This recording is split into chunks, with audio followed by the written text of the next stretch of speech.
Live from our studios in Austin, Texas, this is Drinkin' Bros Fake News with Ross Patterson, Dan Holloway, Papa G with the traffic,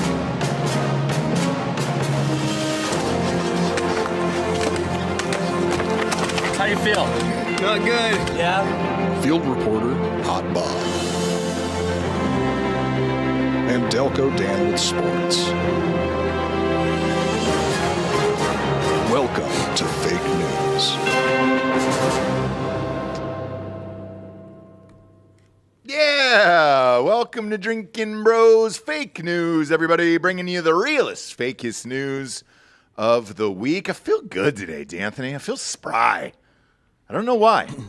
You probably haven't drank in a few days. That, and also I had another Papa Bowl back there for lunch today.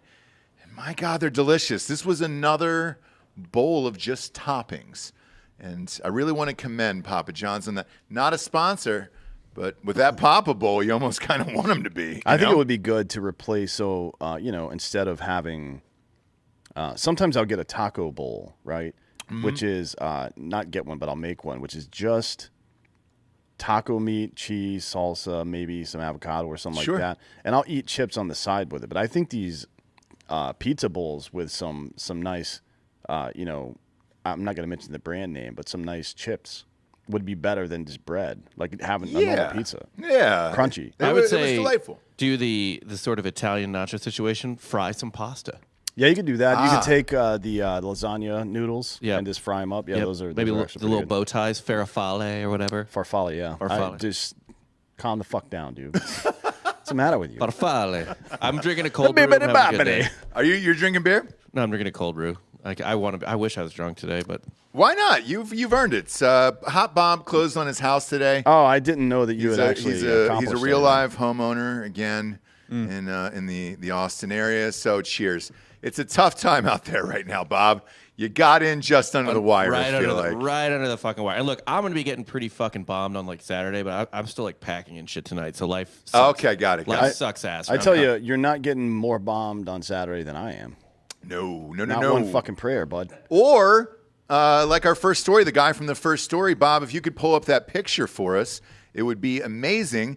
As you know, Amazon Prime is now hosting the Thursday night football games, which have been very good for the NFL. I don't know who's in charge of scheduling. Maybe it's Jeff Bezos.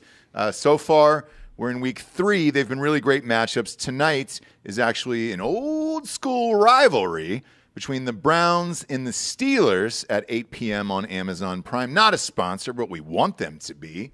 And a photo has been floating around the internet that I wanted to get your take on. Sure. There's a Steelers fan who posted a picture of his date night game side piece tonight that he's going to be with. And I kept getting sent this picture over and over and over again. People on the internet are asking, is this a flex to pose with your sex doll? Interesting choice on the hair. Did you not think it was a real person? I thought it was a real person at first. It's the faces. I mean, from a distance might play.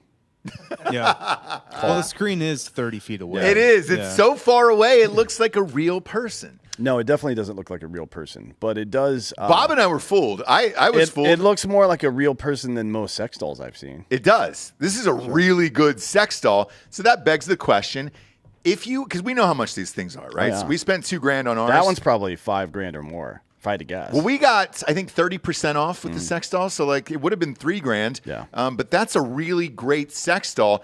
Is that a power flex? Are you more impressed by an expensive Rolex or an expensive sex doll?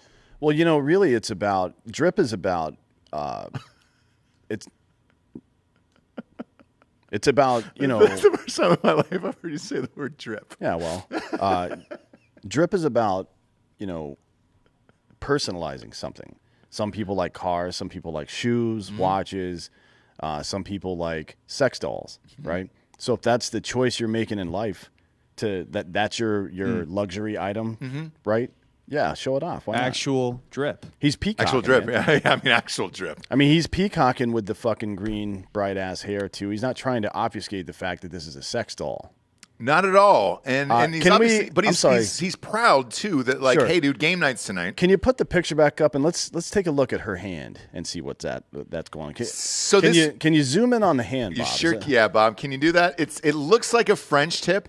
And I will say this, having bought a sex doll before for the show, when it came, it had a French tip manicure, same as this. I'm less concerned about the manicure and more concerned about the way the position of the hand itself. I didn't even notice that. He's doing the fucking fighter pose, basically, like Sure. the fist, the boxer pose, and she's got I don't know what that is. It's a strong hand, I guess. Well, if you notice the curvature of it, that is a perfect HJ hand right there. So you gotta warm up the engine. Western grip.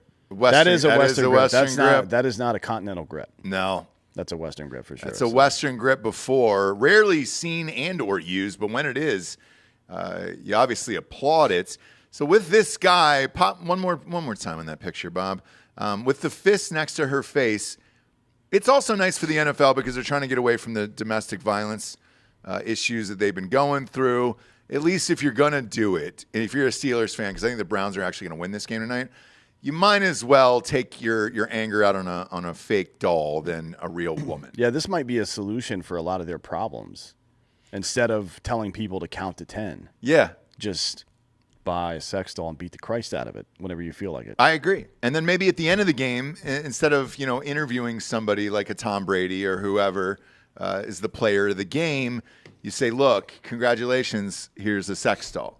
And then you can trot one of those out in their own uniform or the other person's. I mean, it's a merchandising opportunity as well because let's say a really popular athlete brings their sex doll with them up on to the fucking conference stage afterwards, right? Yeah. And gives the sex doll its own jersey and number and name. Then you could sell that jersey. Well, it's going to be 69. We know that. Sure, but, well, maybe. Offensive linemen use that number sometimes. But you could also sell the sex doll and jersey as a combo deal, right? Mm-hmm. Maybe this guy's got a fucking deal with Adam and Eve. He might. Not sure that they sell sex dolls though. That's a high price item and it's special. Why are you rolling your eyes, Delco? I was gonna say we could check. Yeah, we can. They check. do. I've put them on the screen. Yeah. Oh, you have? I'm pretty sure they offer Pop them everything. up. Well, look, promo code Drinkin' Bros gets you 50% off and free shipping. But pop them up. I want to see the quality of these sex dolls. Yeah, are they good though? I mean, they're Adam and Eve, so yeah, I would imagine. I think we got to quality go product with Kitty here. Is Yeah, probably. we're not going to be able to put this on the screen. Well, No. here, you can put the you can't. No, you can't because you're going to see the other shots. See the tits. That's a good one though. How much is that, Bob? By the way, manicure same. How much? This is $2,999.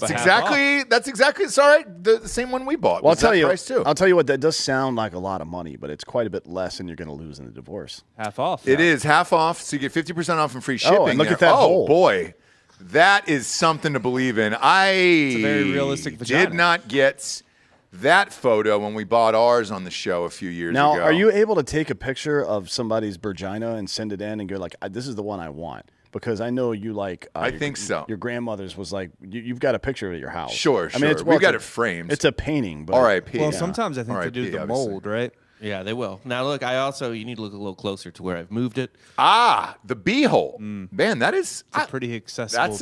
that's a Hope Solo pick. I feel don't want to like- say she started a trend, but she started a trend. I feel like it's a lot easier to replicate a butthole than it is a vagina. There's a lot more stuff going on. I agree.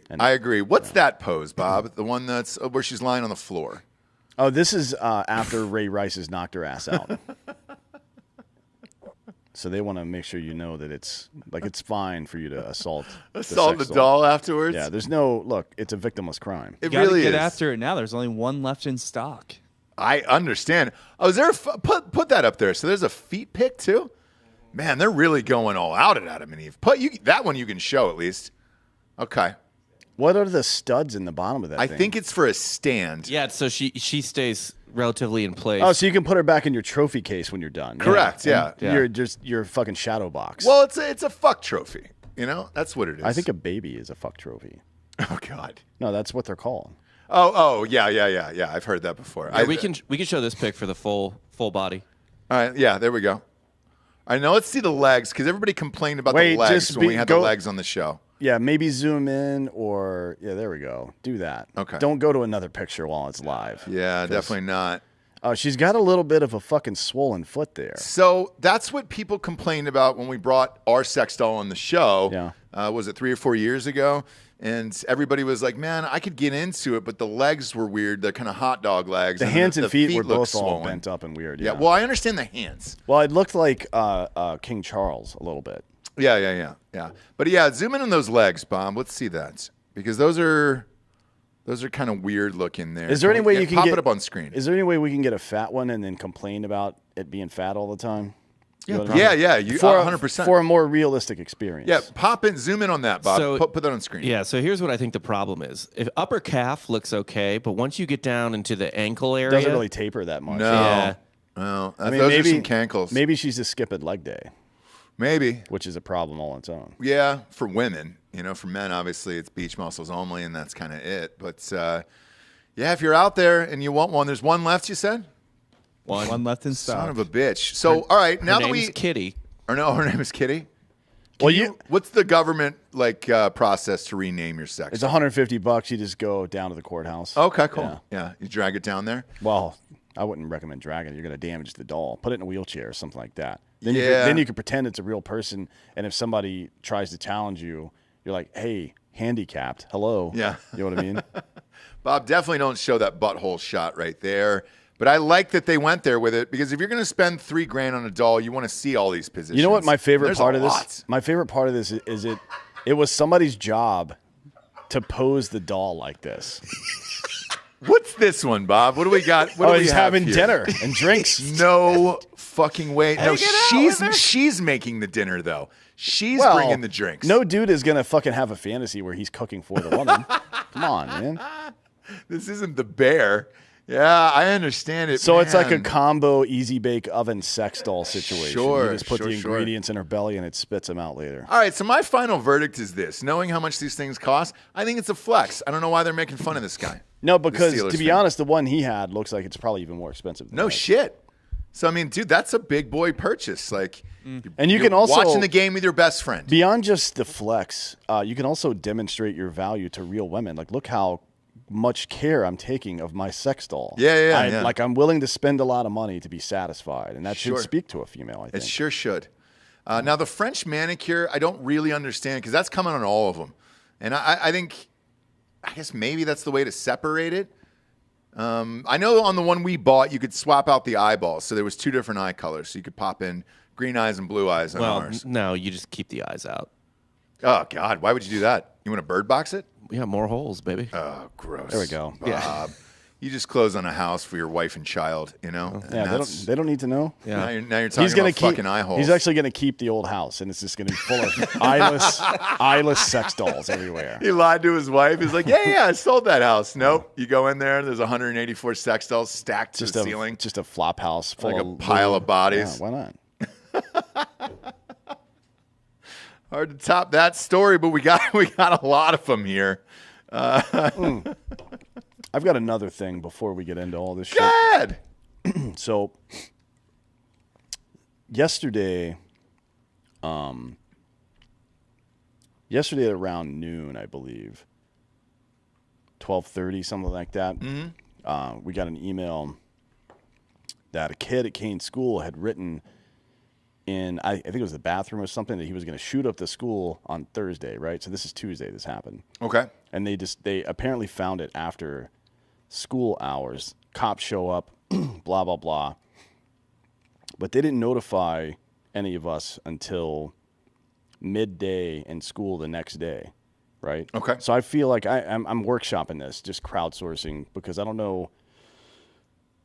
It kind of pissed me off, because I feel like the school district and the school and even law enforcement has some obligation to let me know that a threat has been made before, so I can make the decision whether or not to send the child to school the next day, right? And I intimated as much to these people in an email, and they said, whatever, like there was an ongoing investigation, and we didn't want to interrupt that. Okay. So just what's your perspective on that? As a parent? Yeah. As a parent, because, we've had kids in school and they've gone through like shooter drills and all that other stuff. If they've identified it and found the kid, it's probably best to separate it, figure out all the information first, obviously keep him out of school. If they did that, I think you're fine. Because what you don't want, and this is a guess on their parts, is to send out this email immediately, panicking, shut down the school and everything else. It depends on how much they knew and when, I would say. Because that would freak out pretty much everybody. Did they end up telling the children? Let me ask you that. I don't know. I haven't really talked to him about it because he doesn't care. But I let them. I'm not thrilled with the way they handled it. Like, it's not, I don't give a fuck about the investigation. If you got to shut the school down, we shut the school down for a year and a half because of some fake fucking illness. Sure. You know what I mean? That doesn't even affect children. So they can't shut the school down for one day so I can make a fucking decision about whether or not to send, a child into a potentially dangerous situation. Yep. Like what's happening here is I'm being told, one, I'm not allowed to have that information, and two, that I should just trust the authorities and the fucking school district. Now we see how that works out on a regular basis. Yeah. Which is not well. I don't think there's a wrong way to feel about this, to be honest with you. It's 50-50 on this one. I know this. There is a lot of fake threats and things like that going on at schools, and it's a tough one whether or not you're shutting it down either way. But there's no wrong way to feel about it either way. As a parent, shit. Jesse, is she still here?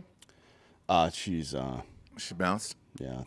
But shit's gone. I would ask her. But as a parent, there's no wrong way to feel about it. I can tell you that. Like, shutting the school down is not going to hurt anything, like you said, and kind of figure it out and talking it over with anybody. It would depend on what the letters, or what it said exactly. It said, I'm going to shoot up the school on Thursday. That's what it said on. What do they write on the wall or something like that? Something like that, yeah. Okay. I think it was written on the side of a bathroom stall on a Sharpie with a Sharpie or something like that. Okay. That's never good. Nope. Not at all. And what did they write back to you, just out of curiosity? Let's see. The threat was reported Tuesday evening for a Thursday event. Law enforcement officers and district security staff spent the evening Tuesday investigating. Blah, blah, blah. We have to allow law enforcement to do their work, to locate and preserve evidence, interview potential witnesses, discover what has happened, and build a case if necessary. Messages from the school can sometimes hamper an active investigation, and we never want to do that. Deputies were concluding their investigation and working with the campus staff early Wednesday morning. At that time, we were not able to publicly say that the student had been identified, but we were clear to alert you that the investigation was underway. Well, that's not true because they didn't tell me until like almost 1 p.m. Right. So with that explanation, then I would have said shut down the school. Because if they're still working on it Wednesday morning up until school starts, no. So what's the fucking harm in shutting the school down? Yeah. So that would be my answer on this one in particular. Yeah, and I wonder what, if any, legal recourse there might be for this. I mean, there seems to be this concerted effort by, like, I don't trust any public education facility. Those people are, like, going out of their way to indoctrinate. I'm tired of hearing all the fucking bitching, like, oh, teachers spend money out of their own pocket to do stuff. Fuck you, right?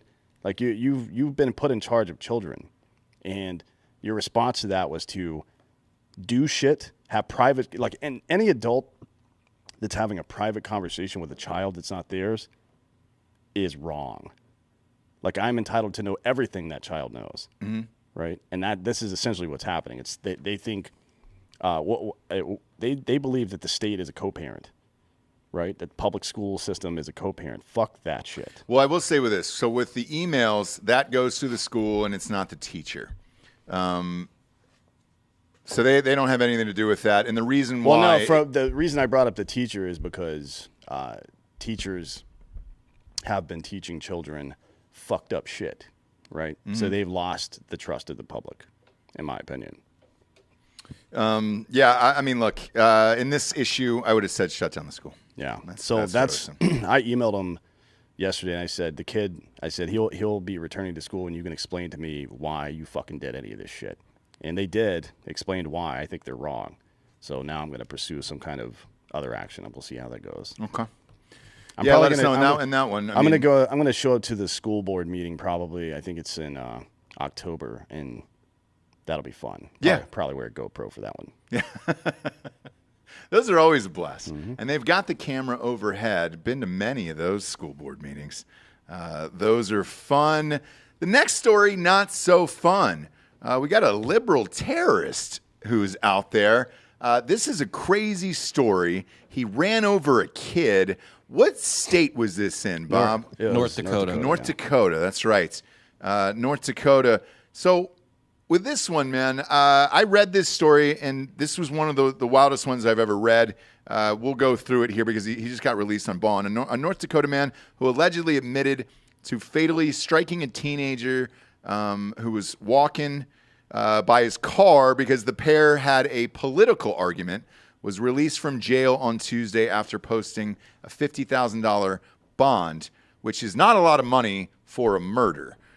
Shannon Brandt, 41. Do you have a picture of this guy? I saw the picture in the article that I read yesterday. Yeah, pop it up on screen there. He spent just days in county jail on criminal charges related to the death of an 18-year-old before posting his $50,000 bond and was released, according to the jail records. Brandt did not immediately respond to Fox News about it on Thursday. So Brandt admitted to striking the pedestrian with his car because he had a political argument with the pedestrian and believed the pedestrian was calling people to come and get him. A court document says Brandt admitted to leaving the scene of the incident and returning shortly after, where he called 911. Now, a breathalyzer test later showed that Brandt's blood alcohol level was above the legal limits of 0.08. That was a couple of hours after the incident, too. Correct. Which means he either was completely shit-faced or he continued drinking after the fucking incident. Right? Yes. Now, the article that I read said that Brandt had actually, the kid had actually called his mom, and that's who he was calling when Brandt actually drove over this 18-year-old kid who was a Republican and didn't share the same political views with him. Unless there's some kind of crazy dash cam footage that this guy has, I don't know how you let this guy out of jail and on you bonds. You can't use a vehicle as a weapon unless the other person has a lethal weapon in their hands. Correct. So what I would want to know in this one in particular is, without some form of dash cam footage or ring footage or whatever, how you could possibly get out of jail for something like this on Well, bonds. I can tell you how. Okay. I can tell you how. He explained it, and it's legit. Okay. He said to the judge, Shannon Brandt did, he said, I have a job, a life, and a house, and things I don't want to see go by the wayside, family that are very important to me. So, like, he's got stuff to do. Oh, yeah. Super busy guy. So, Yeah. He was charged with criminal vehicular homicide. Yep. Like, so it's going to be first-degree murder. Yeah. No question Yeah. about that. Well, maybe. I don't know. They've already released the guy, so who knows? Also leaving the scene of a crash involving a death. He's also charged with driving under the influence. So just to be clear about all this shit, you can get drunk and murder a child with your vehicle because he's a Republican and be out in a few days, right? But if you walk through an open door into the Capitol and stay within the stanchions, you can be held indefinitely without being charged and called a domestic terrorist. Yeah, this is a Pretty wild interesting, one, man. right? Have you seen any press about this anywhere? I haven't. Twitter. Yeah, Twitter was that's where I found this article the other day. Honestly, it's not Or even yesterday? getting a ton of play on the conservative side. No. Well, Fox News was the one who reached out about this, obviously. But for Fox, I don't watch Fox News, but in terms of like what's covered online and stuff like that, it seems to be the sort of through the motions, like, because Fox covers everything online. You know what I mean? They have a story about, like, I found some of the Adam Levine shit this morning for RPR just on Fox. Yeah. It's like that type of coverage. It's not really like a huge story. Well, here's my guess on this, because who was the kid who was allegedly screaming at the Navajo Indians and won all that money? Sandman. Nicholas Sandman. Yes. With that guy in that case, I think more of these media outlets are waiting instead of jumping to conclusions in case they got it wrong. I mean, this is fucking wild. If you don't have some form of footage that shows this kid coming out with, attacking the car or something like that. But the court records showed that the dude admitted that they had been in an argument over politics, and then he thought the guy was on the phone calling his friends to show up, so he ran him over with his car while he was drunk. Right. That's what happened. But the kid, turns out, was on the phone with his fucking mom. Yeah. As court records and phone records have shown. The other crazy thing about this... And he murdered him. Oh, yeah. The other craziest part about this is he called the cops on himself and said, I fucking just ran this kid over. Yeah, do you know, does anybody remember the name Daryl Brooks? Does that sound familiar? No. I want you to do me a favor. Google Waukesha Massacre. It's Waukesha. Google that and show me, just put it up on screen right now. You don't have to click on anything. And if you're at home listening, can't see this, I want you to do the same as well. Find Daryl Brooks' name anywhere on there, because what you'll see is a car ran somebody over or ran a bunch of people over and killed them, right? Not a person. So you can't even find this motherfucker's name unless you drill down into a fucking article somewhere. I'll put it this way. I never knew his name until you just said it right now. I've never heard that guy's fucking name until you said it right now. Not once. For what it's worth, the first blurb that comes up about it, it doesn't have his name, but it does say the driver killed people. Oh, yeah. But if it was fucking, Right. if it was like a member of the Proud Boys, it would be his fucking name, right? And his entire fucking personal history. These are the death throes of a dying republic. Political opponents are routinely labeled as enemies of the state simply for their dissent. And domestic terrorism laws are selectively applied where pieces of shit like this and Daryl Brooks go relatively unnoticed, and in this case, unpunished so far, with impunity. It's fucking crazy. So I just clicked over to a related link, the 2022 Buffalo shooting, which was also a terrorist incident, basically, where the white supremacist, black grocery store, whatever. Right. His name is not mentioned above the fold, and I actually have no idea what his name is either. I don't know. I don't care. But he is also, just as a mass shooting occurred in Buffalo, New York, at Tops Friendly Supermarkets on the East Side neighborhood. 10 black people were killed and 3 people were injured. The reason I brought up the Waukesha massacre is because if you remember, the first 2 weeks of coverage said that a red SUV ran people over. Yeah. Right? There's no other way to say that. So, yeah, this is where we are now, right? It's like fucking, this is how Russia operates, right? So you criminalize everything, but you selectively apply the law. So anybody that disagrees with the fucking institution of power is now an enemy of the state by definition, and the state maintains a monopoly on violence. That is dystopian. That is a government that you need to overthrow, literally. But Danny had things to do today. So... I mean, he had a grocery list. I'm sure his family's happy that he's home after he got shit-faced and murdered somebody with his car. I'm sure his wife and children are super thrilled about that. I can't imagine what kind of unbearable cunt she is to allow him to stay in that house after that. What a piece of shit. Well, he said he had a family to go home to. Oh, that's why he had to get out of fucking prison. Could be a dude, you know? This guy, after what he's admitted, should be marched out into the city square, right in public, and shot right in the fucking face. Yeah. That's what he deserves. That's wild, man. $50,000 bond, too. That's not a lot. Is it, Giorgio, correct me if I'm wrong, but you're only paying 10% of that, right? It's not the full 50.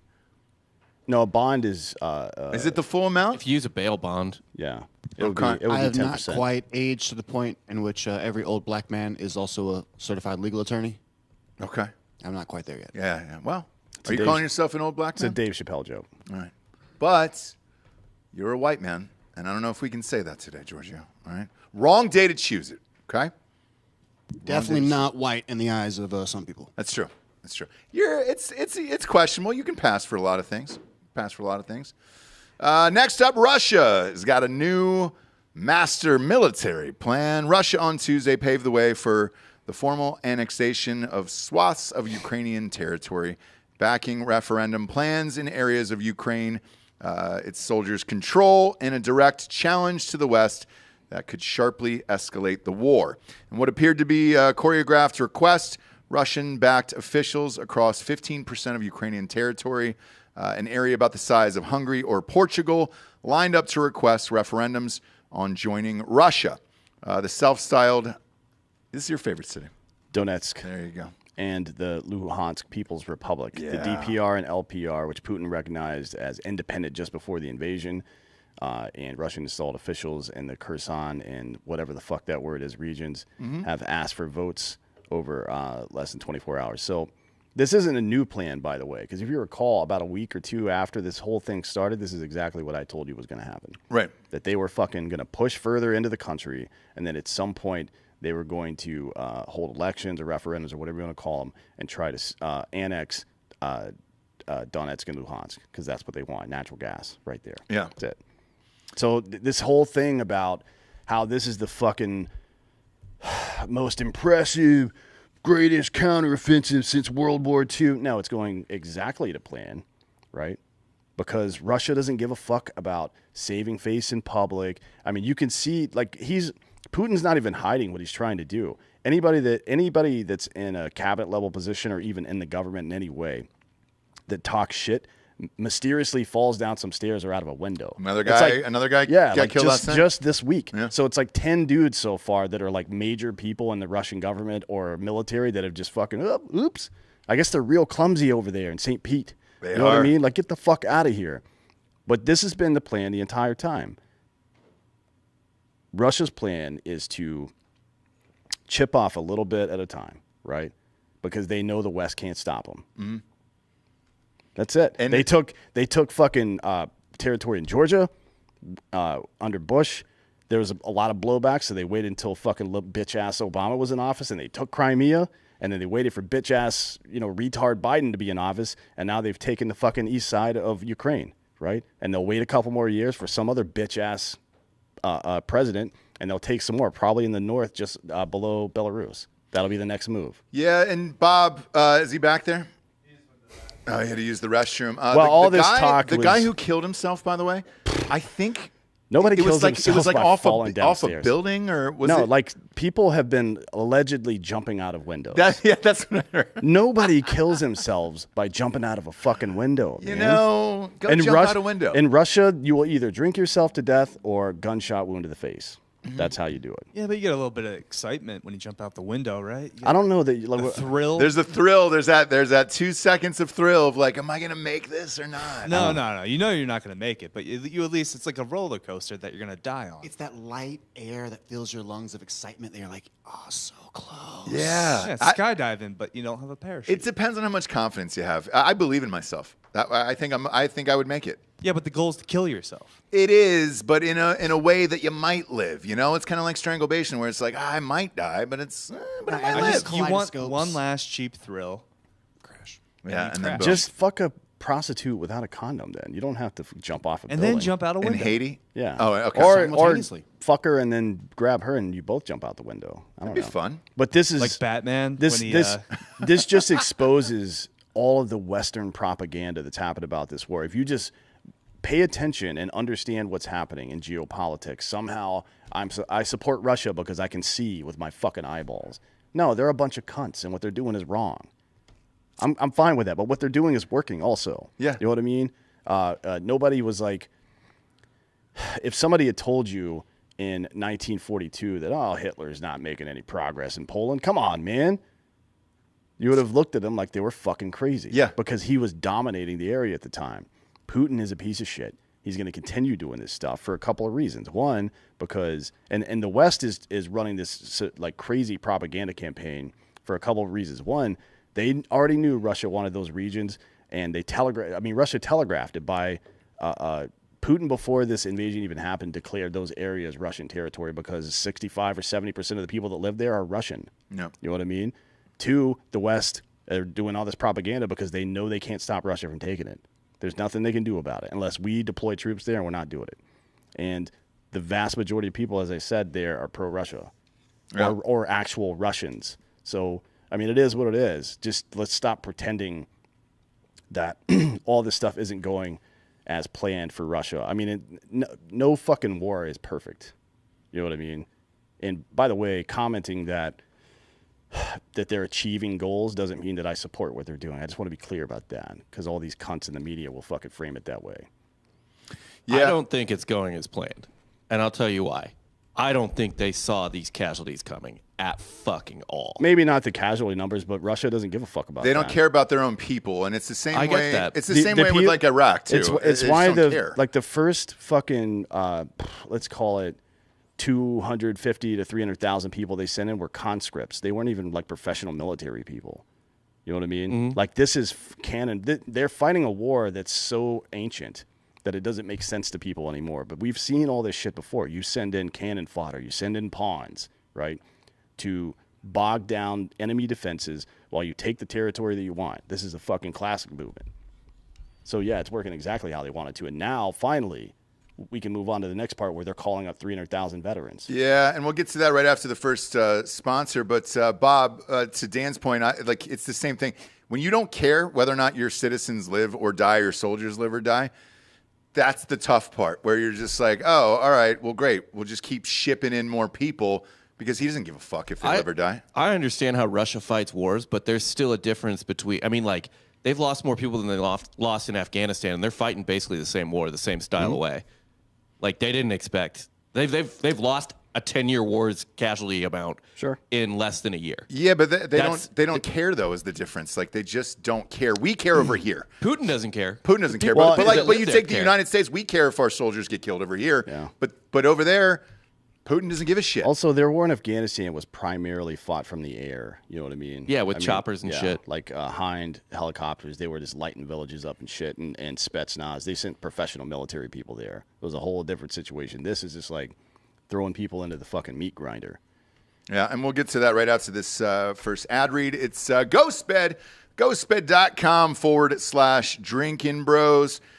We're going to send Fire for Fighting over to the Ukraine with a ghost bed, and they're going to do something in the subway with it, right?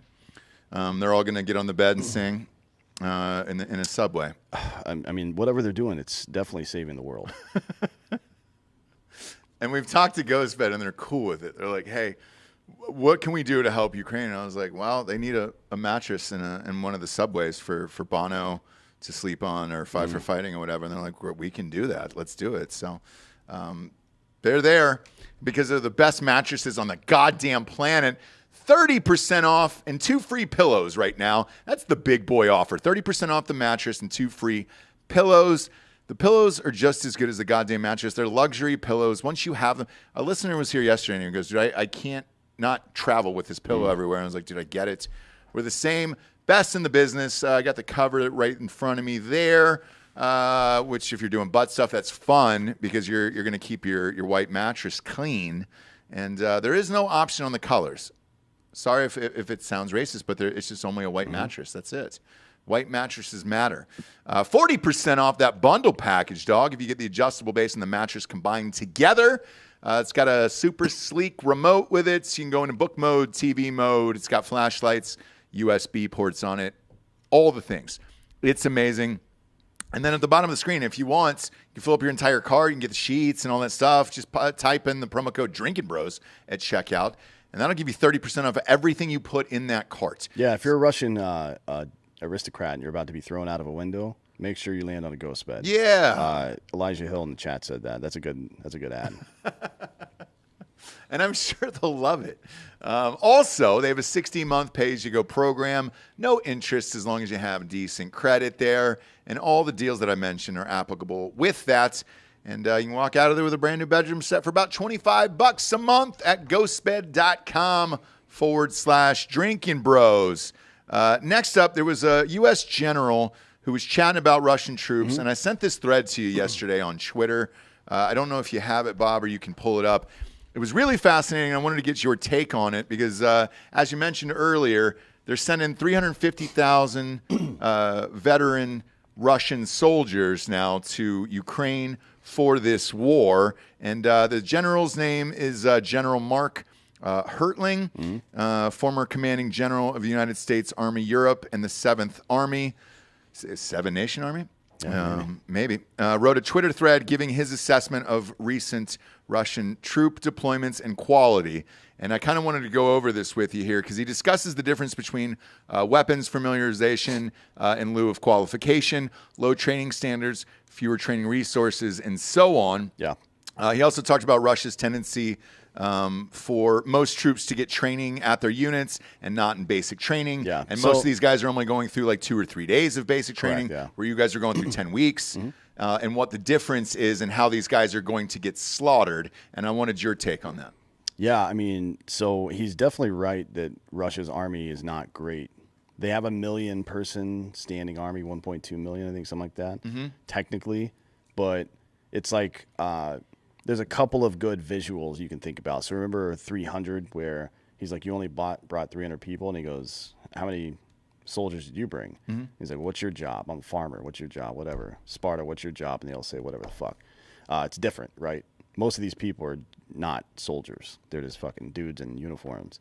The other part, or the other good visual for weapons familiarization, if you remember that movie Enemy at the Gates, where Jude Law just shows up and they hand him a fucking rifle but no ammo. Right. Like, good luck. Yeah. That's kind of how, I mean, like, no shit, that's kind of how it goes. Like, here's how the weapon functions, pat on the back. Right. Get the fuck out. He's definitely right about that. They're a conscript army, which is, you know, not like the U.S. Force, which is all voluntary, right? And then in specialized units, it's double or triple volunteer in a lot of cases. So the motivation to fight, like, you're not getting people who are there to fight. You're getting people who are there because they were told to be there, which is a big fucking difference. I mean, you're basically dealing with a bunch of what we call leaf eaters, as you know, we're carnivores. Like, Right. we want to fuck shit up. So that's kind of how it goes. He's also right that their basic training is dog shit, and that's not just the case now. It's always been the case. So we have multiple basic training sites all over the country for different specializations, and A schools and things like that. And they only have one, so far as I know. They have one major training facility, and then most of the other training you get at your unit. I'll say this, even in the U.S. military, the vast majority of useful training that you get outside of like language schools and maybe explosives and sniper school and stuff like that, you get from your unit. That's something that we do have in common here. Okay. Like, you get kind of a general sense of what to do, but every unit has a different role, which means they have different TTPs, different fucking procedures and all this stuff. I personally didn't know a fucking thing until I got to my unit when I first joined. I knew how to operate my weapon and some basic stuff, like very basic stuff, but to be honest, I could have learned that in a couple of days. Okay. Now, he goes on to suggest that mobilizing reservists, prisoners, and paramilitary groups will be a disaster. Maybe, but it's the same goddamn thing that we did during the surge, right, in 2007 and 8. We lost a bunch of people that were supposed to be getting out, so you have an unmotivated fighting force there. We let a bunch of felons into the army, right, because we couldn't fucking recruit enough people. Started using Blackwater and these other mercenary groups more, and, you know, it actually worked pretty well for us, to be honest. Yeah. So that doesn't necessarily mean it's going to work for them, but we've lowered standards before to fill the ranks as auxiliary to, you know, professional soldiers that we forced to stay in or come back and things like that. We've done this before, and it was not a disaster. So that doesn't mean it won't be here. Regarding the quality of his assessment, he's probably right about a lot of it. Like, you can go read the Twitter thread. Yeah, it was very detailed, very well written and thought out. And he also had mentioned in this Twitter thread that he had personally been over to Ukraine and helped train some of the soldiers there to U.S. Kind of standards. And he said, Fuck out of here. "Oh, No. he had not." No, he certainly probably went over there, yeah. But he said, But there's no- This was back in the day, and he said Yeah. that he had recommended, here's how you would train soldiers yeah. and everything Yeah, else. They use the American command structure, Yes. Right, but that's not saying it's the same, but it's like they're using the same sort of like command chain playbook, whereas Russia has their own different, yeah, much it's shittier quite a bit version. different, yeah. But the reason I bring that up is that's why they're having some success over there. The Ukrainians? Yes. No, they're having success because they can't retreat. Because that's where they fucking live. You know what I mean? It's a lot harder to play offense than it is to play defense when all things are equal. It's a lot easier to defend a position against an attack when all things are equal. Because Right. you know you know the terrain, you know everything. For that reason, for the reason that it's just intrinsically more difficult to assault than it is to defend, and because you're quite a bit more motivated to win than a bunch of conscripts who were there because they were told to be, with shitty equipment, not enough ammo, not enough food, so on and so forth. So yeah, a lot of the assessment is correct. The last part of it, where he gets down to the last part where he says that this new call up of people and whatever is going to be a disaster, that is pure speculation on his point. And this guy's got a history of pure speculation and being wrong about it. As a matter of fact, he was one of the top guys saying that the Afghan army was going to fucking be just fine to hold off the Taliban once we left. How'd that work out? Not great.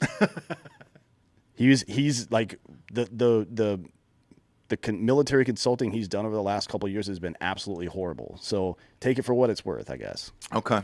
Yeah, because this thread gained a lot of attention yesterday, and I wanted to ask you, because I have no fucking idea, obviously, but when you're reading it, you're like, all right, cool, it makes sense. The other thing I wanted to ask you about was the flights. Bob, if you can pull up the airport in Russia yesterday, they blocked all flights for Russian men aged 18 to 65, I believe, and all of the flights sold out within like an hour, and the airport was crowded. Yeah, pop that up right there. But I believe they also stopped, like if you're a military age male, you're not allowed to leave.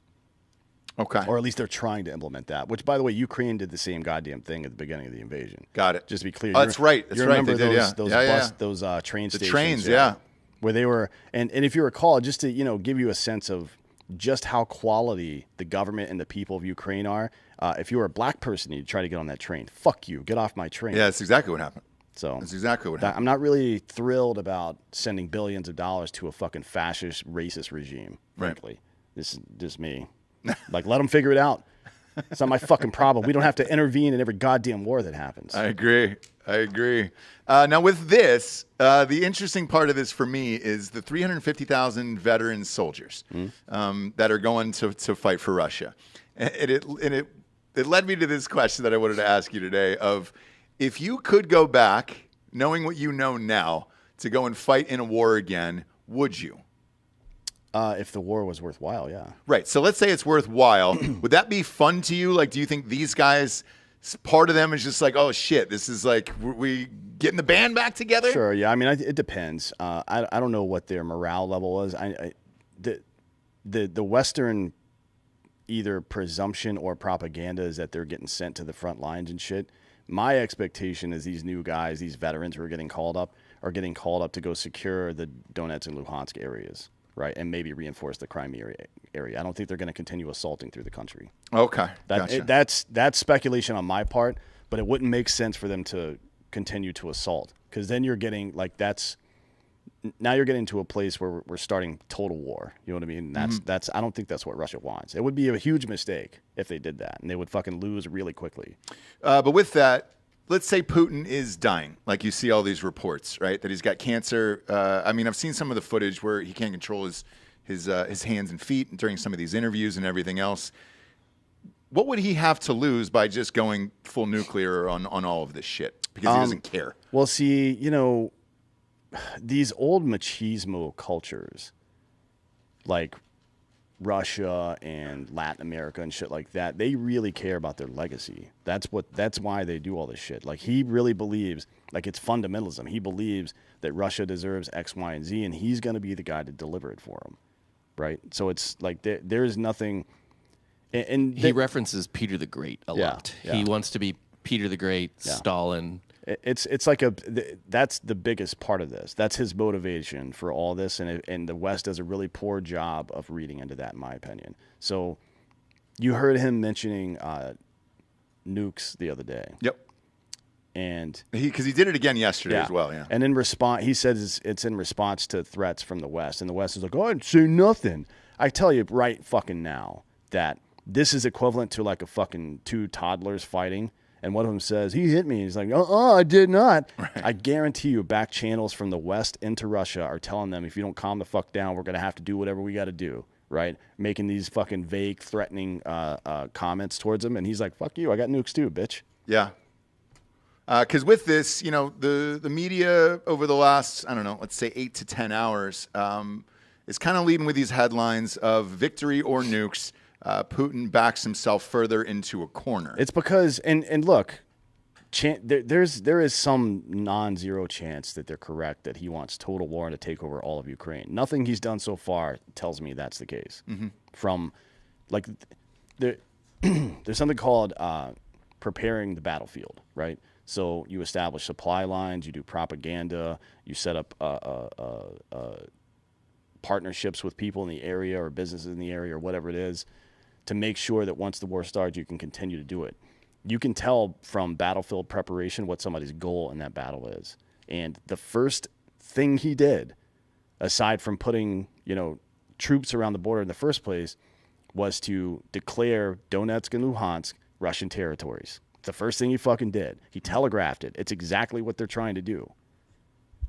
I find it funny, too, the top Google trend in Russia right now is how to break arm, which is pretty funny. That's awesome. How to break arm? Yep. How to break their own arm. Shoot your toe off. Yeah. I will say this. I don't know if he's going for it this war, although they did at least perform like a feint on Kiev.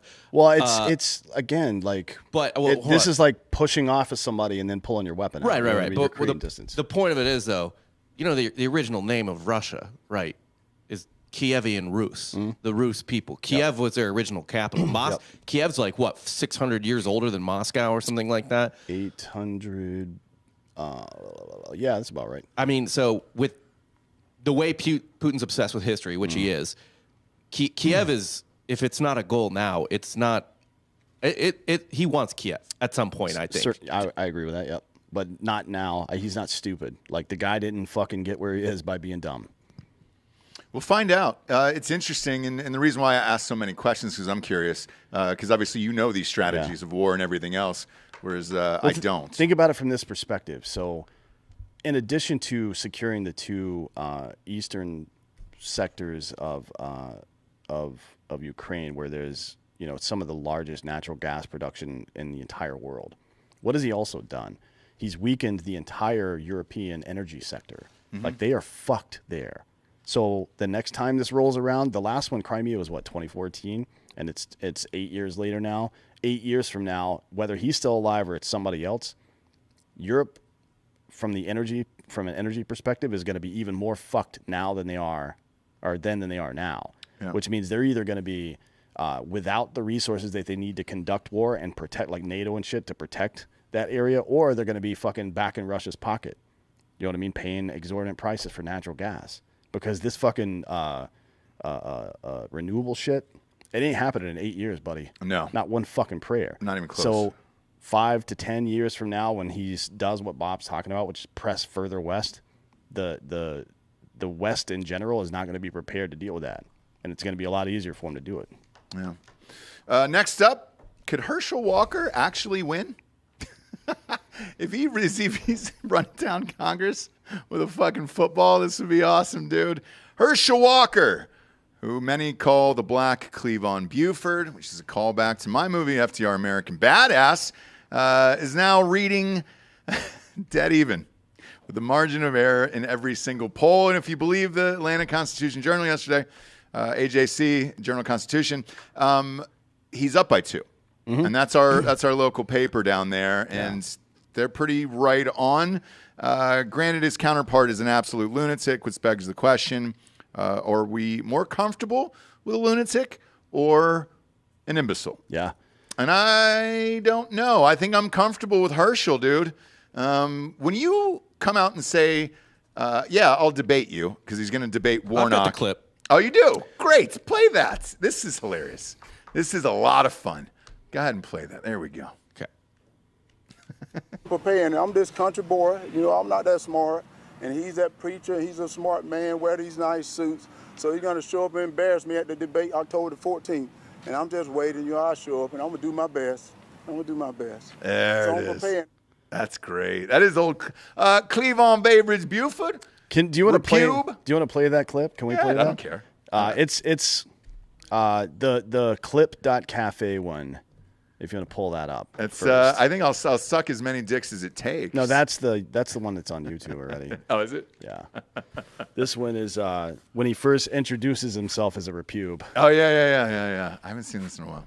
It's so good. It's actually for free on Paramount Plus right now. I got a call about it. Yeah. It is live, friend. Yeah, play that one. Congressman Cleavon Babridge Buford, Repube, Georgia. Nice to meet you. Yes, you too. Did you just say Repube? Mm-hmm. Yes, sir. You mean Republican? No, sir. The form I filled out when I ran out for Congress said Repube on it. It was a professional form, sir. It was tight on paper. Maybe even double spaced. No, I think you meant Repub, short for Republican. No, sir. I saved the form, sir. It is inside a folder marked official on it, so I know that it is real. Yeah. Yep. Repube. Yep. He is definitely the black Cleavon Babridge Buford. And then there's another one. Play that YouTube clip that's in the notes as well, because this is it gets out of hand here. This is what I expect to happen after Herschel wins. Oh, it's going to happen, my man. Yeah. It's going to happen. We'll be live that night, too. Yeah. This, sir, was a pleasure. And a pleasure was all mine. And mine. Twice. Thanks, Mrs. Buford. You're mighty welcome, boys. Y'all come back soon now, you hear? And good luck on the rest of the campaign. Just know that this Repube will be voting for you. Cleavon, if I win, how would you like to come down to Washington and serve as my vice president?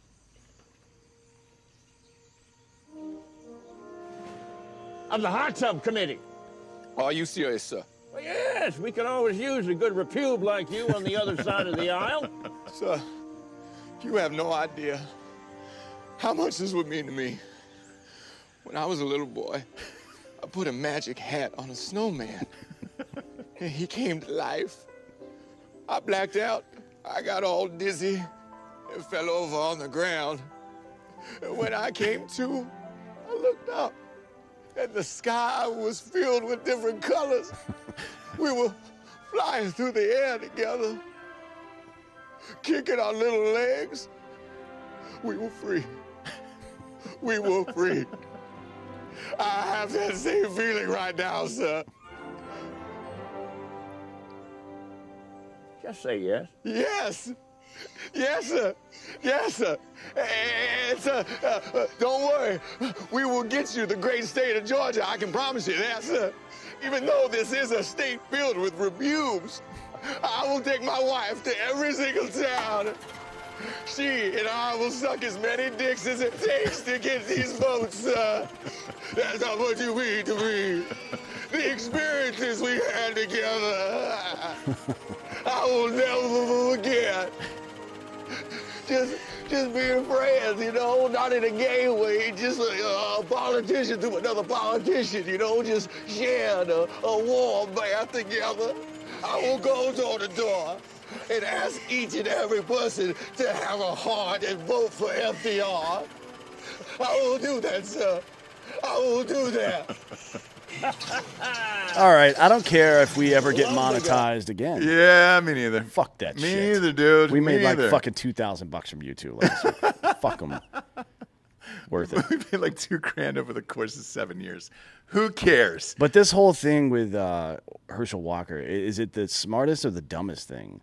Like, he's intentionally trying to lower expectations for himself. Right, and I think that's what we talked about this, what was it, yesterday, the day before, off air? Yeah. That's what Biden did. Well, no, that's what people were yelling at Trump. Like Right. Republican strategists, they were like, stop saying he can't even get a sentence out. Yeah. Because you're lowering the expectations for the debate so fucking much that all he has to do is sound competent now. And when the first debate happened with Biden, that was the top headline afterwards, where it was just like, oh, he's not as bad as we thought, and he probably won. And yeah, so you're right. And I think with this, Dan, to answer your question about this candidate specifically, with Herschel Walker, this fucking 15-second clip made me like him more, where it's endearing. And the other, we already know the other guy's a fucking crazy lunatic preacher guy. This plays into exactly who we thought Herschel Walker was. And now it doesn't really matter. Like, he seems like to the public that a guy that's just genuinely running because he cares about the state versus getting slaughtered in a debate. So yes, I think this helps him actually, and I think in Georgia in particular, some of these rural parts where it's like, hey, dude, that's how my family is. That'll help versus the other guy. Well, people voted for George W. Bush. It did? And he was very clearly a fucking moron. Yeah. From the very beginning. Yeah. So I think it helps him. And now I want to see this debate. Do we know when it is, Bob? Is that going to be televised? October the 26th, I think you said, right? Boy, CNN usually runs shit like this kind of a week before the election. So maybe they'll have it. October the 14th, excuse me. Oh, that's coming up. Shit. Yeah. Okay. 3 weeks. Well, That's not going to be national TV, though. it might. I don't know if you remember 4 Think years so? ago. And so in 18, CNN started televising some of these bigger ones. This is definitely a swing state where I don't think Democrats thought they were going to lose to Herschel Walker. Now they've got to pay attention to this and start dumping money in, because now, let's say Oz doesn't win. That's another one they'll probably televise. Oz versus Fetterman. What, Giorgio? They're going to. You know they're going to. They have to. It's Dr. Oz. That's ratings anyways. At what point is this no longer politics and it's just We've been done with that business. What the fuck are you talking about? Yeah, I we've mean, been this done is with an extreme. Have you we been have a- a man who can't talk and a fake doctor? He's a real doctor. Have you been alive for the last 6 years? We haven't had a real fucking politician in a very long time. Ronald Reagan was an actor with a monkey. His most famous movie was him with a monkey walking around. And what was the monkey's name? It had a fucking Bobo or banana. It was something like that. It was Bobo, right? Was it fucking Bobo? I think it was. Trafalgar Group did a fucking poll Bonzo. last week, and it's Fetterman 2. It's within the margin of error by like 2 points. Yes, because of what has happened in his speeches and how he's had to come out and talk about it. And Dr. Oz yesterday said, I want this debate to happen because I want people to see what they're electing, which is a guy who is mentally not capable to hold the office. Would he be polling better if he had died from that stroke? Maybe, yeah. I'm not even talking. No, joking. seriously, a couple people have won after death. Mel Carnahan died running Yeah. for the Missouri Senate Yep. when I was like in 8th grade, and his wife just took over. Yeah. And she won. She beat John Ashcroft, who failed his way up to Attorney General. Yeah, and put a fucking robe on Lady Justice because her titty was out. Hell no. Ain't no concrete titties around here.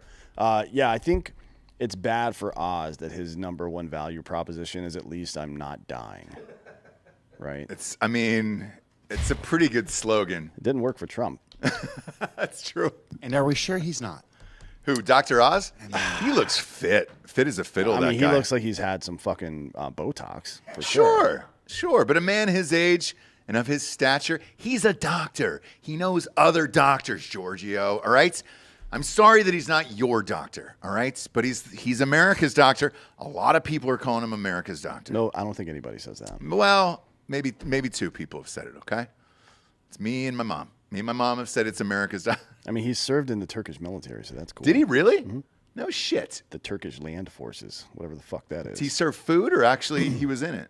He may have been a doctor there. Well, he just won Dan's vote with that Turkish relationship. Sure did. Dude. Yeah, when are the Turks going to admit to the genocide they committed?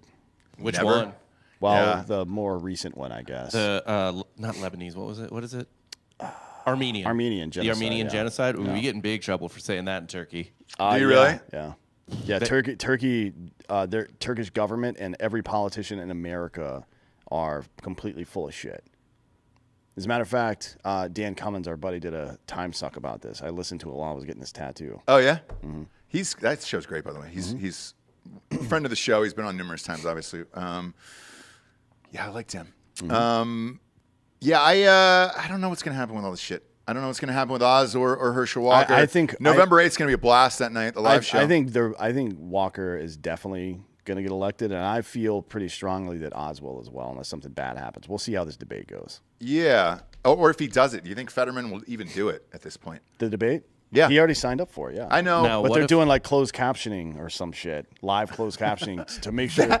That I would love to see just to watch it. What if Fetterman's doing a Walker and he's just like, I don't know about the debate, and then he gets to the debate perfectly clear. Oh, he's Right, Kaiser like- Soze's it? Yeah. It's possible. Man, that'd be great. Or he shows up in a suit and not. Yeah, does he go to the debate in gym shorts and a hoodie still? You'd think so. Yeah, he's pulling a verbal kint, right? He's a gimp. Yeah. Whatever. And then Maybe, but if he does that, then Oz should spend the rest of the time. He should spend the entire time saying like, "Oh, you were faking this whole time." Yeah. Like, that's what I would do. Fuck him if he wants to play games like that. Throwing racquetballs at him, asking him to catch him, where it's just like, how are those reflexes? Although dog? Pennsylvania and the way they voted recently, that whole state fucking sucks. Hey. Sorry. Take some responsibility for your actions, my man. I didn't do shit. Well, you should. That's why you left. Yeah, So you should get a mail-in, dude. Keep a residency there, so that way you can keep voting. Can't do that. In Delco, you can do that. I wish I still voted in a purple state back when Missouri was purplish. It's boring now. Like, it's just whatever. You know, I kept my old one so I could vote in North Carolina because it was a swing state. I do. It's more interesting. Yeah, it is. You have Sure property there. Yes, I do. But I mean, like, I could have voted in either state, hombre, and that's the one I chose. I knew where Texas was going, dude. I have to declare residency here. What's that? put your no, that was during the COVID year, so that was the fun one. By the way, oh man, I can show you this. I still have the North Carolina. I didn't even gotten a Texas driver's license. put your parents' house, Dan, in a trust, and put yourself on the trust. I'm already on it. It's also going to protect you from having to pay a state tax. We already later did on. that. Yeah. So there you go. You can vote there. You can vote there, dude. Who do you want to vote for in this, Oz or Fetterman? Yeah, exactly. Got another choice. Is that all of Pennsylvania right now, where they're like, "Fuck, dude"? Well, there's what do we do there's here? some other dude on the ballot as well, but I don't remember his fucking name. Is he an independent? Yeah, his name is Gerhard. Okay. I don't know. Fetterman kind of plays in Pennsylvania because even Republicans are kind of pro-union there. Right. Look, and unions are a big fucking deal in Pennsylvania. Yeah. My dad's part one. Yep. Yeah. They're a really big deal, and especially with what's going on now with the recession and everything else, like, people want to be a part of a union. So yeah, I understand. These horrible working conditions. Yeah, Oz needs to not talk down to poor people. And that'll be his challenge, I think, of whether or not he can and make him seem, likable to poors. Yeah, to anybody. We'll see.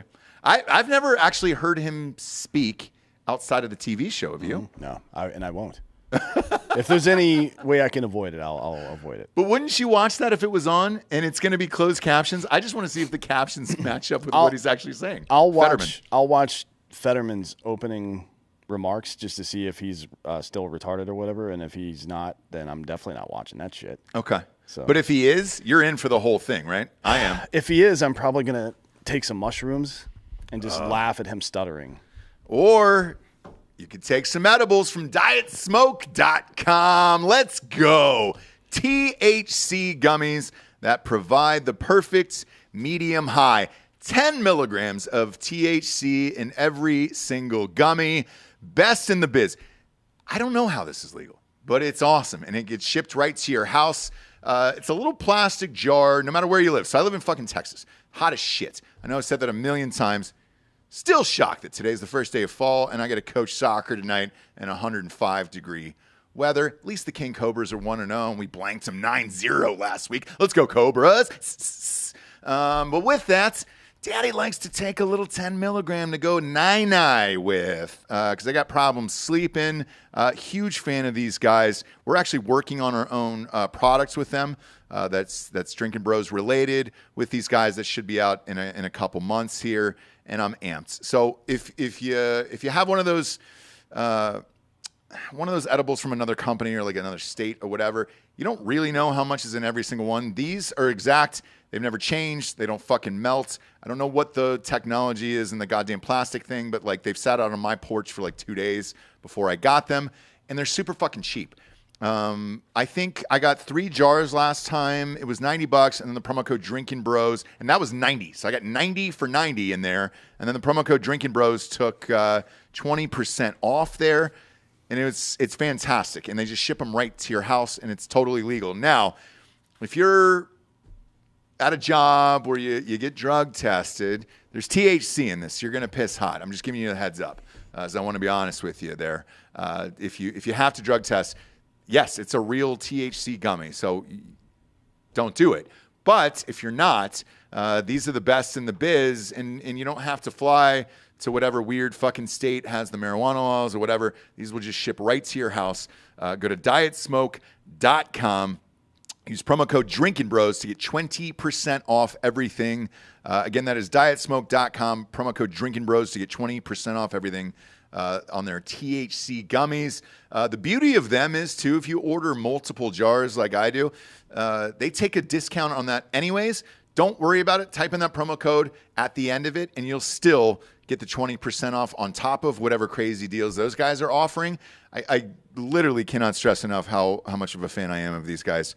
I have one virtually every single night, so this is super fucking easy for me. Love these guys. Go to dietsmoke.com. Promo code Drinkin' Bros gets you 20% off. Next up, the border. It's a lot worse than we thought. Illegal border crossings are happening at an unprecedented rate. So far this year, 2.15 million illegals have been arrested and released at the border, and another 900,000 over the last 2 years are what's known as getaways, people who made it past Border Patrol and were never processed at all. So the real total for illegal border crossings is more like 2.5 million for this year alone, and another month to go. Here we got how many months left? Well, we got another 2 weeks to go, basically. So it's fiscal year. Okay, fiscal year. Yeah. Got it. That was the only thing I didn't understand when I saw that last night. Where I was like, fiscal year. Okay, so that ends at the end of this. So we got 2 more weeks. Do your best at this point. Like, we're all about breaking records. We're rooting for Pujols and Judge, so why not? Well, here's what it means. So it's a lot of fucking people. It's a lot. It's a lot.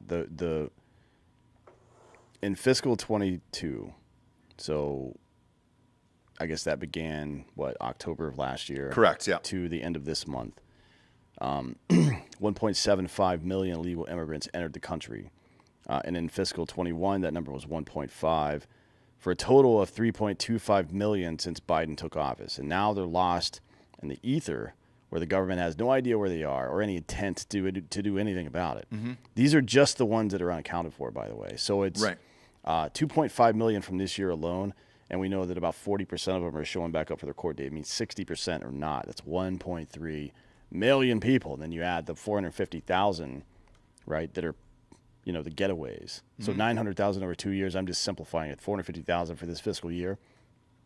Over the last 2 years, 3.25 million people have entered this country illegally and are here, and there's nothing that the government is doing about it. Nothing. Literally nothing. None. So, man, I don't know. Texas so far, Texas in fiscal 22 spent $1 billion securing their own border. Mm-hmm. Now, this is not how this is supposed to work at all. The state should not be paying for any of that stuff. It's the federal government's job to do that. This is I used to refer to it as a passive invasion, but now it is a very active invasion. It's an invasion. 3.25 million people, 1% of the goddamn country.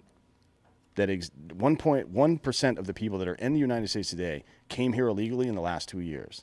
It's more people that are fighting in this war that's currently going on in Russia and Ukraine. Correct. Yeah. And nothing is being done about this. Now, the thing that I heard behind the scenes from some of our Border Patrol peeps out there, we love you guys. We love the Border Patrol agents down there who listen to the show. They're saying that quietly Biden is trying to build the rest of the wall that Trump was trying to build.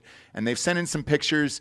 Matter of fact, Brian Urlacher, if you can bring up his Instagram, was there yesterday or the day before out with some Border Patrol agents. And he's got pictures in front of that wall as well. And this is what they're saying. Yeah, there you go. Pull up that first one and pop it up on screen there. So this was the wall that is unfinished, that is there. So the rumor is that Biden is trying to build the rest of it out quietly without people knowing, because this is a crisis that is going on, and he doesn't want to look bad in the press. On the flip side of this, to what you said earlier about this being a federal issue, whenever people are bitching about whatever Governor Wheelchair is doing down here in Texas or DeSantis, and they're like, oh, this is inhumane, you should take care of your own state. No. It's not the state's job. It's federal, and they're not fucking doing anything. So if they want to ship them to some sanctuary cities, I don't understand why they're not taking them. If that's what you're calling if you're calling your city a sanctuary city, why aren't you fucking taking them? Yeah, there used to be, up until probably last week sometime, in a lot of these cities, there were posters up everywhere. Like, no person is illegal. We're a sanctuary city. You can come here and we'll take care of you. As a matter of fact, Chicago mayor, Beetlejuice. Yep. there's a nice little video clip making its rounds right now where she's like, "Oh, you come here, we'll take care of you. Don't worry about it." And then it cuts forward to sometime here recently, and she's like, "The federal government's got to come help." Well, maybe don't do that. You know what I mean, like, you invited this shit in. I don't want to be a victim blamer or nothing, but maybe it was what you were wearing. You know what I mean? Yeah, and when they got to Martha's Vineyard, they were there, less than 24 hours before they were shipped out of there? To a military compound, yeah. Correct. So if it's truly a sanctuary city, Martha's Vineyard also needs workers. Look, everybody needs workers. I don't think Martha's Vineyard was asking for immigrants in particular. Why not, though? It's a sanctuary city. They can feel safe there. So now those people might be, like on the weekdays, not on the weekend, on the weekdays, like in their Boston sort of like brownstone home, being like, yeah, we're a sanctuary city, but they don't really want to. By the way, take them to their weekend home. The government now admits that there's about 17 to 18 million illegal immigrants in our country. That's what the government will admit to. So you can imagine what that number really is. Oh, yeah. It's probably 25, if I had to guess. Sure. And that's fucking like 8% of our country. Sure is. But it's an invasion. Look, I don't have anything against Venezuelan people or Guatemalan people or El Salvadorian people or Mexican people or anybody else. But stay in your fucking country, asshole. Yeah. That's it. This is not fucking. What are we doing here? I don't know. At what point, like, take the door off the front of your house, like, take down the fucking walls around your fucking property, vice president and president. If it's okay for people who are political dissidents to show up at your house, then let's do this. Let's fucking do it. But they were given the opportunity. These liberal cities have been given the opportunity to receive these people, and out of the goodness of their hearts, Governors Wheelchair and DeSantis have had they spent their own money helping them get to where they're wanted. Yeah, but then they get sent elsewhere, back to Florida. And back then to Texas. The polling on this for Florida and Texas is extremely high. They're supportive of it because this is taxpayer money for the state of Texas and Florida.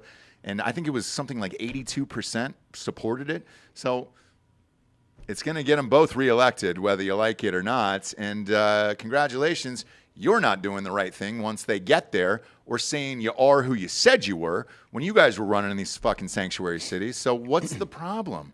I don't understand. Now you're a border town and it sucks? I don't know if there was ever any real chance that a Democrat could win in Texas or Florida, but definitely in Arizona. And they're going to lose that election to Carrie Lake now because of the fucking border shit. Like, she's going to win that. A Democrat could win in Florida. I mean, DeSantis only won his first election by like 40,000. I mean, right now. Right in now, the current today. political climate, probably not. Yeah. I don't think DeSantis can lose that unless he makes a critical error, is what I'm saying. Yeah, he's good to go. Yeah, but he's good. And I think the same with Texas, just because they don't have anybody of any real merit or constitution to put up against Wheelchair. Well, it's Beto, obviously. Yeah, and the latest poll I saw, he was down by close to 10 now after the shit. So, yeah, you're, 5 weeks away? But Arizona, like, Carrie Lake was very beatable in Arizona. Yes. And because she might be a little bit crazy. It's hard to say, right? But who doesn't love a little crazy, I guess, but not in office, man. We got AOC in there.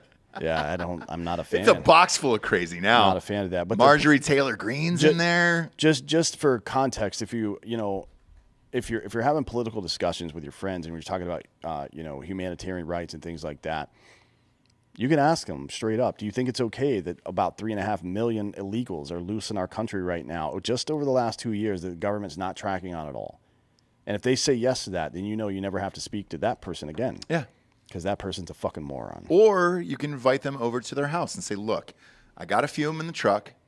They're looking for a place to sleep tonight. Are we good to go? I heard you have a pull-out couch. Yeah. So just share your home. They don't need a lot of Open rooms. your heart and share your home. They don't, dude. They don't. And they're not going to be asking you for shit because they don't speak English. So they're not going to be asking you to make sandwiches and things like that. Just open up your heart and your home and let them stay there. And you're fine. Then you can prove to the rest of us that maybe we're the fucked up ones. But you got to go first, okay? We want to see that happen. And until then, I think DeSantis and Wheelchair are going to keep the engines running on those private jets, and you're going to get a lot more coming down the pipeway pretty soon here, because we got, again, 5 weeks until this bitch starts. Fire away. The press has been great for them. By the way, the idea, I just want to touch on this before we move on. Sure. The idea that just building the wall is going to be a huge deterrent is not accurate. Right. It's just not true because from my sources at Border Patrol, most of these people are getting smuggled in car trunks and fucking big buses in the luggage compartments and shit. Like that, the same way that they've been getting smuggled for years. It's interesting to look at the Rio Grande and watch people walk over the border. It's a good optic, I guess. But the reality of the situation is most of these people are coming over in the back of trucks and shit.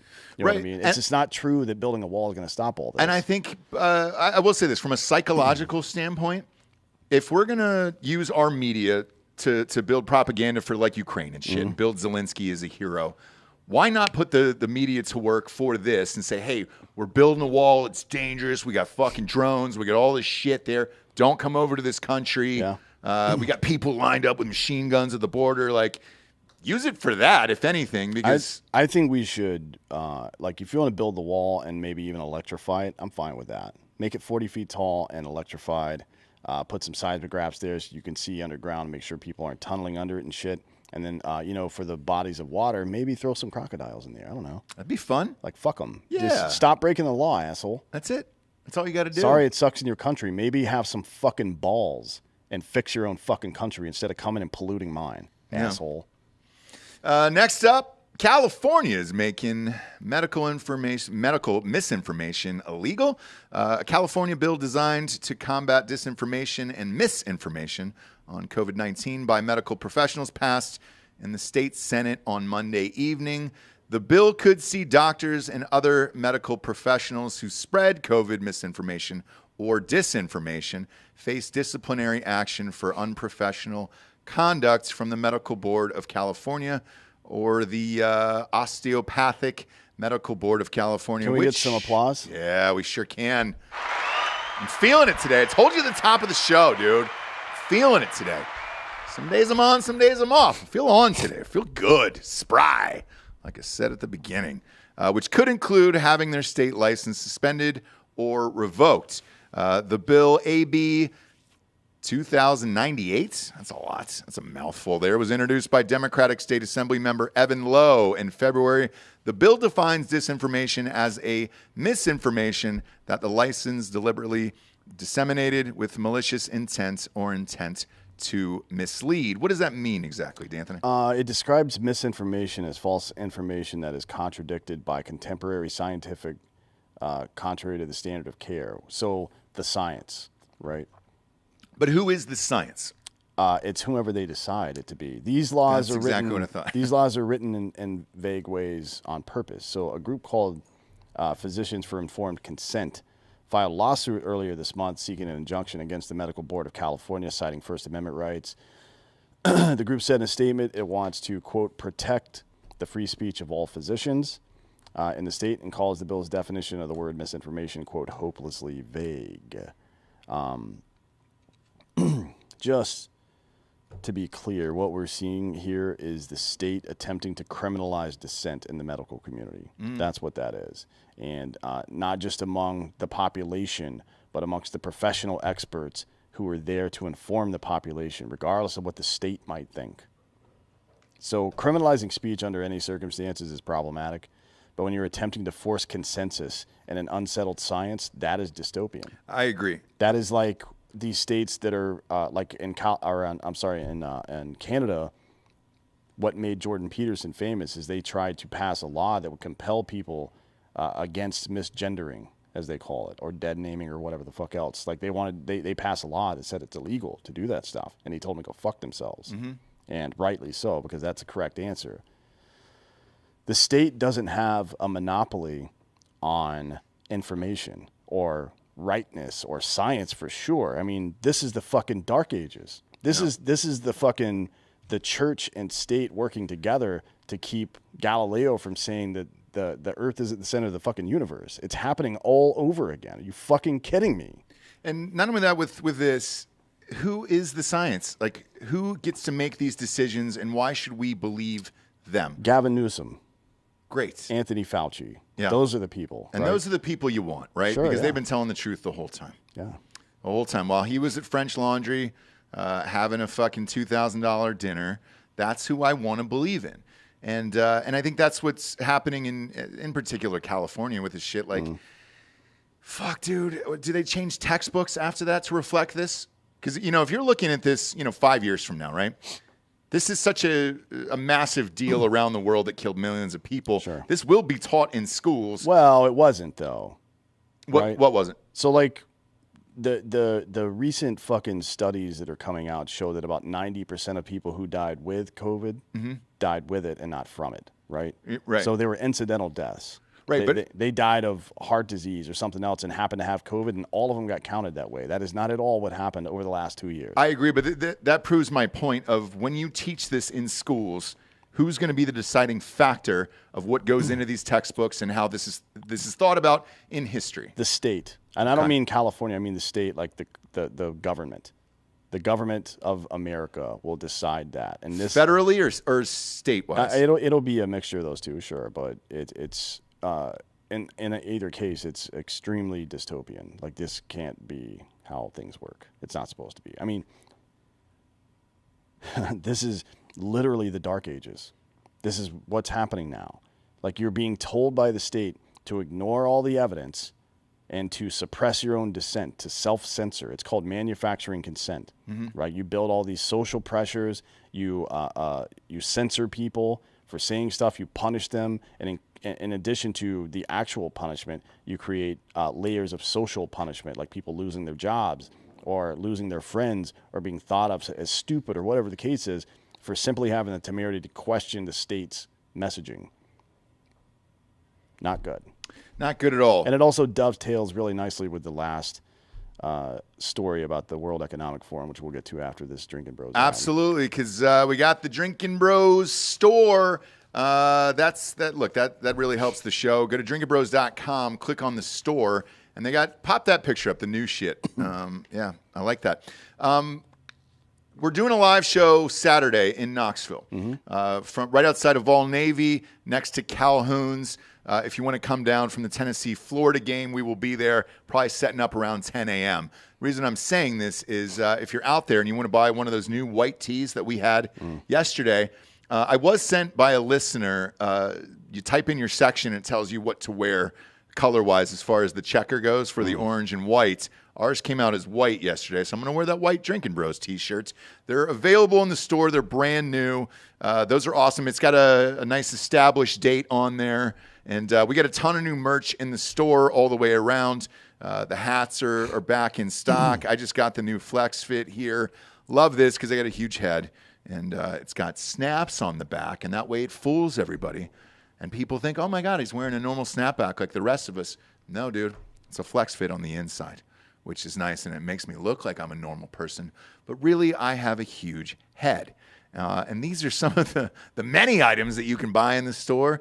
And the beauty of it is 100% of the proceeds go to us and nowhere else. Yeah, and if anything, we use the money to do weird shit and not help anybody at all. At all. Well, I refuse to help people. Yeah, Dan hates helping people. Yep, I won't do it. Never been accused of that. If you go to Dan's house, actually, there's a sign that says, I'm not a sanctuary house. Yeah, this isn't a sanctuary house. Actually, what my doormat says is come back with a warrant. Oh, it does? Yeah. Of course it does. Why would it not say that? Come on. I did drive by your house the other day when I came to pick you up, and it said you had the all politicians are cunt sign outside. Right, yeah. Are those available on the site? Sure are, yeah. Yeah, political season's coming up. Get your APAC sign. Yep. It's a hashtag APAC, and then it says it underneath, but yours was already out in the yard. Yeah. We probably do need a repube shirt. Oh, yeah, the old repube. And maybe a panel shirt as well. Mm-hmm. We had a repube shirt at one point a long time ago. They sold out. I think we only made like 100 of them, but it's pretty funny. Last but not least here, oh shit. We got another one here. But it's not just our republic that's dying, D'Anthony. It's our world.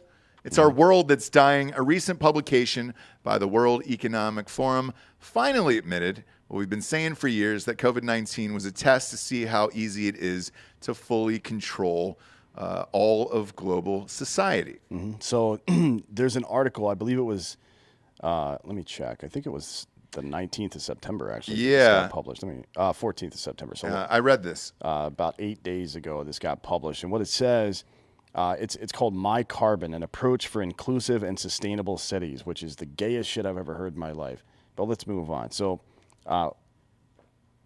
what it says, I'm quoting from the article now. So there have been significant developments in the last 5 to 7 years on social, environmental, and technology fronts that could help realize, quote, My Carbon, end quote, initiatives for shaping the future towards smart and sustainable cities. So the My Carbon doctrine is this ESG shit where you get assigned personally an amount of carbon you're allowed to emit or use or whatever the fuck. Same with energy, and it also, they include a DIE or DEI, like diversity, whatever the fucking inclusion, I don't know what the fuck they're called.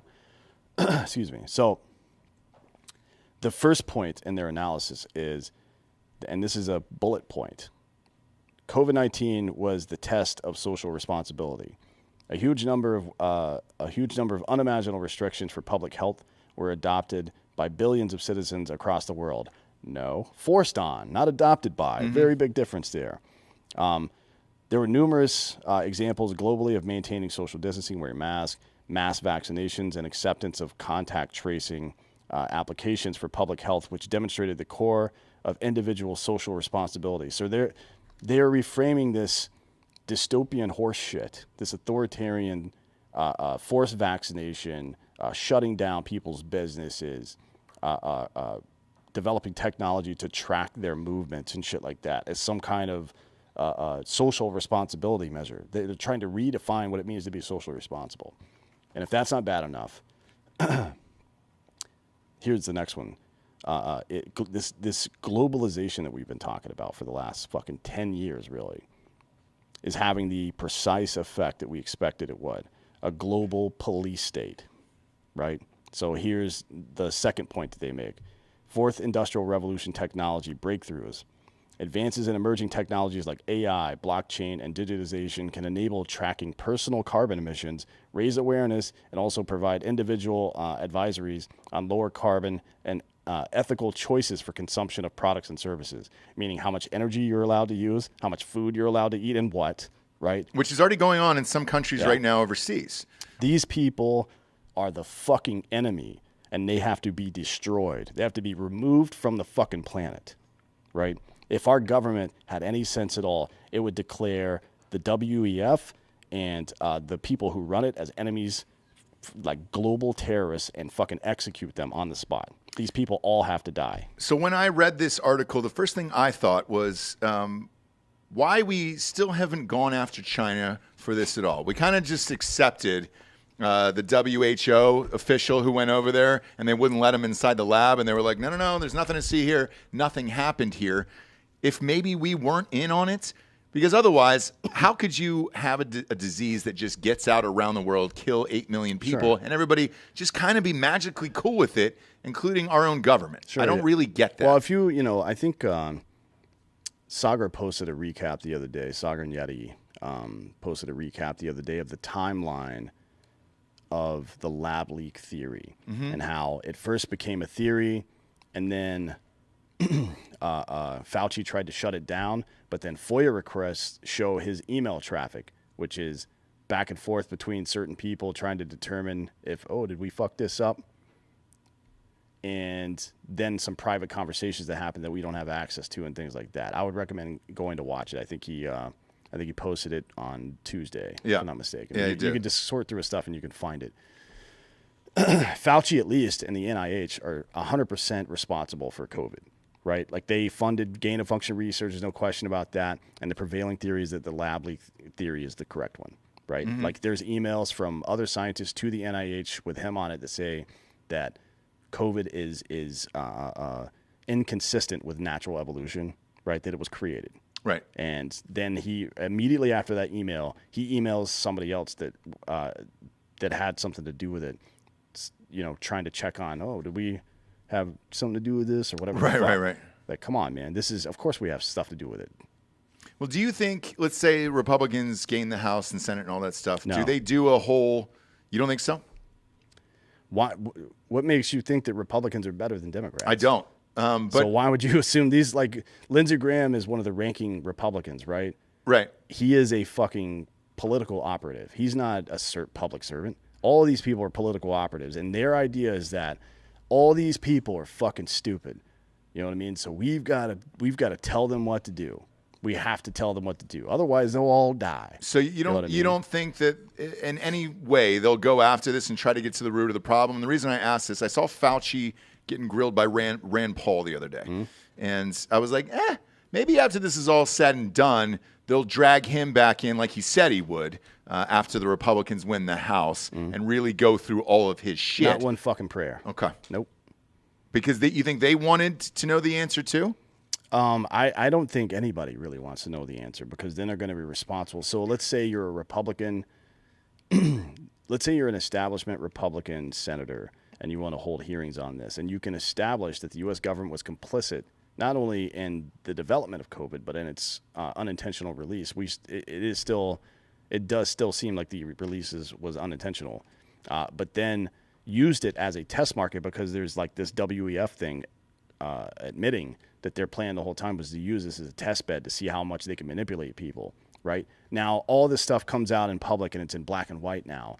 What responsibility does someone like Kevin McCarthy or Mitch McConnell have to deal with that problem? What do you do about that? Because my solution would be to fucking dissolve the entire United States government and start all over, right? Because all of these people are fucking corrupt. Or would that force you into a war with China if you actually knew the answer? And that's maybe no, why because they we're just as complicit as China was. They may have been doing the research, but we fucking paid for it and asked for it. You know what I mean? Like if you order the shit and they make it, how the fuck are we going to just blame them? Right. It's not just China that did this shit. So you think the U.S. was involved? It's not what I think. The NIH funded gain-of-function research on SARS-CoV and China. That's not up for debate anymore. That happened. Okay. So yeah, I'm asking because I don't fucking know, by the way. So Jeep and Justin said to help cover. He threw a 20. Said to help cover the list AdSense revenue. Oh yeah, I appreciate it because they'll definitely demonetize this video. We're not. For a number of fucking reasons, we're not getting paid for this one. Who cares? Now's the point in the show we get to the Drinkin' Bro of the Week. I'm actually going to give this to Bob. Bob, congratulations on closing on a house. It is a big deal. There's a lot of people who post. We have a main Drinkin' Bros page that is m.a.i.n. We had a real Drinkin' Bros page. It got zucked. We had 120,000. It's a private group. Anybody can join. Just don't be a cunt. That's the only rule there is. And I think it's back up to maybe 20,000 now at this point. And I see a lot of photos in there of people posting about owning a house and closing on a house and everything else. No matter how big or small the house is or wherever you are in the United States, it is a big deal in my opinion, and it should be celebrated. So congratulations to you, Bob, and your new house. And good luck moving in tomorrow. One of the most important things you can do in the middle class is buy homes, buy property. Yes. And no matter what a recession we're in or whatever, that property, it'll be worth some later on down the road. And I'm not worried about. We're not going to sell it in a year or two. 100%, even if you, I mean, like all these things are, unless society collapses, then it doesn't matter anyways, right? But like these things are cyclical. You want to. If you did end up having to pay a higher interest rate and you bought a house in the last year or two, or you're going to buy one in the next year, the smart thing to do is to pay more on your mortgage, like pay over your mortgage so you're paying into the principal, which means you have more equity in your home and you will be able to refinance at an earlier date. So when the rates come back down, you'll be able to refinance. Yes. Like, that's a smart move. Yep. Paying your mortgage ain't paying rent. No, exactly. Like it's a huge fucking difference. Like you're basically putting money in the bank every time you pay your mortgage. Yes. Literally, yes. Yeah. And I mean, dude, it's especially if you pay over any dollar amount over the minimum you pay on your mortgage. That's literally going right towards the principal. That's money that you're just putting in a savings account. Yeah. I pay more in rent so I can grind harder.